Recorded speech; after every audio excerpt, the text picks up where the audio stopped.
வணக்கம் and welcome to Chefcircle. கொஞ்சம் வித்தியாசமான ஸ்வீட்டாகவும் இருக்கணும், அதே சமயம் ரொம்ப குயிக்கான டைம்லேயும் செய்யணும் அப்படின்னு ஆசைப்பட்டீங்கன்னா இந்த ரெசிபியை ட்ரை பண்ணி பாருங்க. இது செய்யறதுக்கு ரொம்ப கம்மியான இன்க்ரீடியன்ஸ் தான் தேவைப்படும், அதே சமயம் ரொம்ப கம்மியான டைம் இருந்தால் போதும். இந்த பீட்ரூட் கேசரியை சூப்பராக செஞ்சு முடிச்சிடலாம்.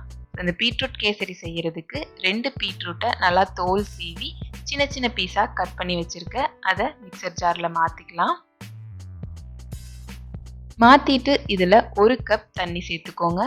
நான் இங்கே வந்து 1/2 கப் ரவை எடுத்திருக்கேன். ஸோ நமக்கு பீட்ரூட் ஜூஸ் வந்து 2 கப் தேவைப்படும். இதில் தண்ணி சேர்த்து நல்லா அரைச்சிட்டு இந்த திப்பியெல்லாம் இல்லாமல் நல்லா திக்கான ஜூஸாக இருக்கிற மாதிரி வடிகட்டி எடுத்துக்கலாம். ஸோ ரவையை விட 4 மடங்கு தண்ணி தேவைப்படும். அதனால் இந்த மாதிரி திக்கான ஜூஸ் எடுத்து வச்சுக்கோங்க. அதுக்கப்புறம் ஒரு ஃப்ரையிங் பேனில் 2 டீஸ்பூன் நெய் சேர்த்துக்கலாம். நெய் சேர்த்து நல்லா மெல்ட் ஆனதும் அதில் 10 முந்திரியை சேர்த்துக்கோங்க. சேர்த்துட்டு கையெடுக்காமல் நல்லா ப்ரௌன் கலரில் வர்ற வரைக்கும் வறுத்து எடுத்துக்கலாம். இப்போ பார்த்தீங்கன்னா தெரியும், முந்திரி வந்து லைட்டாக கலர் சேஞ்ச் ஆக ஆரம்பிச்சிருச்சு. இப்போ ஃப்ளேமை வந்து கம்மி பண்ணிவிட்டு இதை வெளியே எடுத்துருங்க. அதுக்கப்புறம் அதே பேனில் ஒரு 10 உலர் திராட்சை சேர்த்துட்டு அதுவும் நல்லா பலூன் மாதிரி புள்ளி வந்ததுக்கப்புறம் அதையும் வெளியே எடுத்துடலாம்.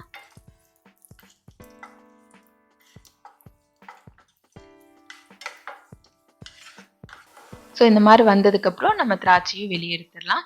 அதுக்கப்புறம் ஃப்ளேமை ரொம்ப கம்மியான தீயில் வச்சுட்டு இதில் 1/2 கப் ரவை எடுத்துக்கோங்க, வெள்ளை ரவை. இது வந்து வறுத்த ரவையாக இருந்தாலுமே நீங்கள் ஒரு டைம் நெய்யில் நல்லா வறுத்து எடுத்துக்கோங்க. அப்போ தான் அந்த கேசரியோட ஃப்ளேவர் ரொம்ப நல்லாயிருக்கும். ஸோ இதை போட்டு கம்மியான ஃப்ளேம்லேயே வச்சு நல்லா கையெடுக்காமல் ரவை வந்து நெய் கூட நல்லா மிக்ஸ் ஆகி வர்ற மாதிரி வறுத்து எடுத்துக்கலாம். ரவையோட கலர் வந்து லைட்டாக ப்ரௌன் கலர் ஆகிற மாதிரி லைட்டாக வரும்.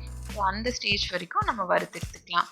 கருகிடாமல் பார்த்துக்கோங்க, அப்போ தான் அந்த டேஸ்ட் வந்து மெயின்டைன் ஆகும். இப்போ ரவை நல்லா வறுபட்டுருச்சு. இது ஒரு பிளேட்டுக்கு மாற்றிடலாம். அதுக்கப்புறம் பேன்ல 1 டீஸ்பூன் நெய் சேர்த்துக்கோங்க. நெய் நல்லா மெல்ட் ஆகி வந்துட்டோம். நெய் மெல்ட் ஆனதும் இதில் நம்ம ஆல்ரெடி ரெடி பண்ணி வச்சிருக்க பீட்ரூட் ஜூஸ் வந்து 2 கப் சேர்த்துக்கலாம். சொன்ன மாதிரி 1/2 கப் ரவைக்கு 2 கப் பீட்ரூட் ஜூஸ் வந்து தேவைப்படும்.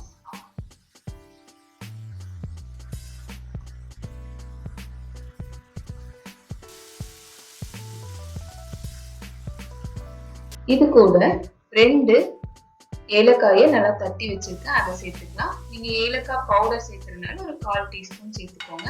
சேர்த்துட்டு இதை நல்லா மிக்ஸ் பண்ணி விட்டுடலாம். ஸோ நல்லா மிக்ஸ் பண்ணி விட்டுட்டு இதை வந்து ஒரு 5 நிமிஷத்துக்கு நல்லா கொதிக்க விட்டுக்கோங்க. அதாவது கொதிச்சு வந்ததுக்கு அப்புறம் ஒரு 2 நிமிஷம் நல்லா கொதிக்கட்டும். அப்படி கொதிக்கும் போது பீட்ரூட்டோட பச்சை வாசனை எல்லாம் போயிடும். ஸோ இந்த மாதிரி நல்லா கொதிச்சு பச்சை வாசனை போனதுக்கு அப்புறம் இதுல நம்ம ஆல்ரெடி வறுத்து வச்சிருக்க ரவையை சேர்த்துக்கலாம். ரவை சேர்க்கும் போது கொஞ்சம் கொஞ்சமா சேர்த்து கை எடுக்காம அப்படியே கிளறி விட்டுட்டே இருங்க. அப்பதான் எந்த கட்டியும் இல்லாம இருக்கும். ஸோ இந்த மாதிரி ரவை ஒரு 3/4 திட்டம் வேகிற வரைக்கும் நல்லா கிளறி விட்டுக்கோங்க. அந்த தண்ணி எல்லாம் கம்மியாகி ரவை நல்லா வெந்து வந்துடும். இந்த மாதிரி ஸ்டேஜ்ல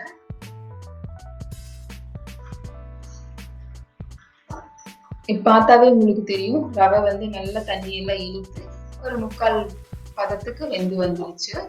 இந்த ஸ்டேஜ்ல நம்ம சர்க்கரை சேர்த்துக்கலாம். இங்க வந்து 1/2 கப் ரவைக்கு 1/2 கப் சுகர் சேர்த்துக்கிறேன். சர்க்கரை சேர்த்தும் போது நீங்க கொஞ்சம் கொஞ்சமா சேர்த்து கிளறனாலும் கிளறலாம், இல்ல ஒட்டுக்கா சேர்த்து அப்படியே கிளறதுனாலும் கிளறி விட்டுடலாம். இந்த 1/2 கப் ரவைக்கு 1/2 கப் சர்க்கரை வந்து ஒரு ஸ்வீட்னஸ் வந்து ஒரு மீடியம் லெவல்ல இருக்கும். உங்களுக்கு ரொம்ப ஸ்வீட்னஸ் வேணும் அப்படின்னு சொன்னா இன்னும் கொஞ்சம் கூட சர்க்கரை சேர்த்துக்கோங்க. ஸோ சேர்த்துட்டு அதை நல்லா கிளறி விட்டுக்கலாம். இந்த மாதிரி கிளறிட்டு இருக்கும்போது சர்க்கரை நல்லா மெல்ட் ஆகி ஒரு சூப்பரான பதத்துல வந்து கேசரி ரெடி ஆகும்.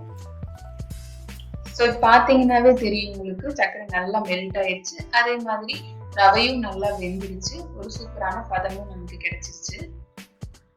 மெயினா வந்து கை எடுக்காம நல்லா கிளறிக்கிட்டே இருக்கணும். அப்பதான் கட்டி எதுவும் இருக்காது. ஸோ பார்த்தாவே தெரியும் ரொம்ப ரொம்ப கலர்ஃபுல்லா இருக்கு. ஸோ இந்த பதத்துக்கு வந்ததுக்கு அப்புறம் இதுல நம்ம ஆல்ரெடி வறுத்து வச்சிருக்க முந்திரியையும் திராட்சையும் தான் சேர்த்து போறோம். இந்த ரெண்டையும் சேர்த்துக்கலாம்.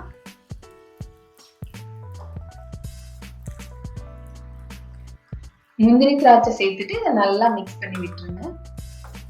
உங்களுக்கு இன்னும் நிறைய வேற ஏதாவது நட்ஸ் போடணும்னாலும் தாராளமா போட்டுக்கலாம். ஸோ இது ஒரு டைம் நல்லா மிக்ஸ் பண்ணி விட்டுடலாம். மிக்ஸ் பண்ணிட்டு இதுல மறுபடியும் ஒரு டேபிள் ஸ்பூன் நெய் சேர்த்துக்கோங்க. இப்படி கடைசியா நெய் சேர்த்தும் போது அது ஒரு சூப்பரான ஃபிளேவர் இருக்கும். ஸோ சேர்த்துட்டு அதையும் மிக்ஸ் பண்ணி விட்டுடலாம். மிக்ஸ் பண்ணிட்டு ஃப்ளேம் ஆஃப் பண்ணிடுங்க. இந்த பதம் தான் நமக்கு சூப்பரான ஒரு பதம். அவ்வளவுதாங்க, பீட்ரூட் கேசரி ரெடி ஆயிடுச்சு. ரொம்ப ரொம்ப ஈஸியா செஞ்சிடலாம். இதை நீங்க உங்க வீட்டுல ட்ரை பண்ணி பார்த்துட்டு எப்படி வந்துச்சு அப்படின்னு சொல்லி உங்களோட ஃபீட்பேக் எனக்கு கமெண்ட்ல சொல்லுங்க. பிளஸ் உங்களோட சப்போர்ட் இல்லாம எதுவுமே பாசிபிள் கிடையாது. ஸோ இது வரைக்கும் நம்ம சேனலை நீங்க சப்ஸ்கிரைப் பண்ணல அப்படின்னு சொன்னா மறக்காம சப்ஸ்கிரைப் பண்ணுங்க. கூடவே பக்கத்துல இருக்கிற பெல் ஐகானையும் பிரஸ் பண்ணுங்க. அப்பதான் நான் போற வீடியோஸோட நோட்டிபிகேஷன் உங்களுக்கு வரும். Thank you for watching this video. Take care. Bye bye.